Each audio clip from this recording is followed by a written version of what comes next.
Assalamu alaikum friends. Welcome to Simply Perfect Spices. नवंबर की ठंडी सुबह में अगर मिल जाए गरम गरम पराठा, नान और चाय, बस यही है मेरे लिए परफेक्ट ब्रेकफास्ट स्टोरी। आज बनाते हैं तंदूर पर मिलने वाले पराठा नान तवे पर। एक बोल में ले 4 टेबलस्पून नीम गरम पानी। इसमें ऐड करें 1½ टीस्पून यीस्ट और ½ टेबलस्पून चीनी डाल के मिक्स करें और अब हम इसे रख देते हैं कुछ देर।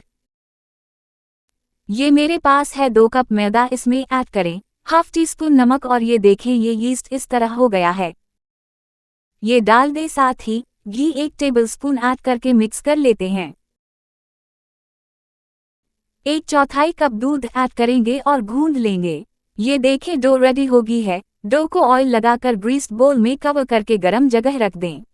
प्रूफिंग के लिए जब साइज में डबल हो जाए तो इसके पेड़े बना लें। एक पेड़े को मैंने बेल लिया और इस पर सब तरफ घी अच्छा सा लगा दिया। इस पर सूखा मैदा छिड़क दिया। अब छुरी की मदद से स्ट्रिप्स काट लें।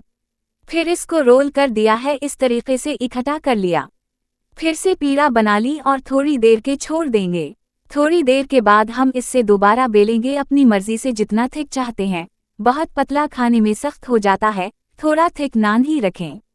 कांटे की मदद से इसके ऊपर डिजाइन बना लें। पानी लगाकर सफ़ेद तिल और काले तिल लगा दें और हल्का सा हाथ की मदद से प्रेस कर लें। गरम तवे पर हल्की आंच पर पकने दें और इसको कवर कर दें किसी भी ढक्कन या प्लेट से। जब देखें नीचे वाली साइड होगी है तो पलट देंगे और घी डाल दें, इसे सुर्ख कर लें। इसको कवर करके कुक करेंगे कुछ देर। जी ये बिल्कुल हमारा पराठा नान रेडी है, इसे चाय के साथ एंजॉय करें। Paratha naan is ready to serve and enjoy. Thanks for watching. अगर आपको ये रेसिपी पसंद आई है तो लाइक, कमेंट और दूसरों के साथ शेयर करें और नई रेसिपी वीडियोस के लिए सब्सक्राइब करना ना भूलें।